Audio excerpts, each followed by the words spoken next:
বেশ কিছুদিন আগে ময়মনসিংহে পরিচয়হীন এক শিশু জায়েদকে নিয়ে বেশ আলোড়ন সৃষ্টি হয়। তার রেশ কাটতে না কাটতেই এবার ময়মনসিংহ মেডিকেলে আরেক পরিচয়হীন শিশুকে পাওয়া গেল। গত 29 মে বুধবার নেত্রকোনা জেলার পূর্বধলা থানার 9 নং কাচিয়াকান্দি গ্রামে রাস্তার পাশে মায়ের নিথর মরদেহের উপর পড়ে থাকে এই ছোট্ট শিশুটি। ঘটনাস্থল থেকে তাকে উদ্ধার করে দুই ব্যক্তি ময়মনসিংহ মেডিকেল কলেজ হাসপাতালে ভর্তি করান। শিশুর অবস্থা দেখে দায়িত্বরত চিকিৎসক জানান, শিশুটি এখন মোটামুটি সুস্থ রয়েছে।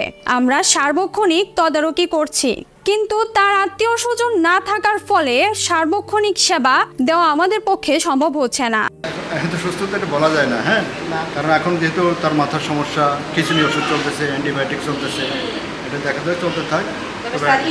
হ্যাঁ, আগে তো আমি দেখিনি, এইমাত্র দেখলাম, আগে হ্যাঁ, তো এখন কিন্তু বাচ্চাটা এখন ওর ভাইটাল সাইনগুলো স্টেবল আছে কিছুটা, হ্যাঁ, যেমন শ্বাস প্রশ্বাস স্টেবল আছে, হার্ট রেট স্টেবল আছে, হ্যাঁ, দেখা যায় বাকিটুকু কতটুকু হবে এখন অপেক্ষা করতে হবে। মোটামুটি একটা পুরোপুরি সুস্থ হয়নি, ইনজেকশন চলতে থাক, বাকি দেখা যাবে, বাকি আল্লাহ ভরসা। হ্যাঁ, বাচ্চাটিকে উদ্ধার করে হাসপাতালে নিয়ে আসা ব্যক্তি জানান, এখানে শিশুটির পর্যবেক্ষণ সঠিক মতো করা হচ্ছে না।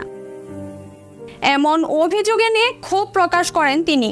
জানা যায়, গত 5 দিন ধরে মর্গে পড়ে থাকা শিশুর নিহত মায়ের লাশের এখনো কোনো পরিচয় মেলেনি বা যোগাযোগ করেনি।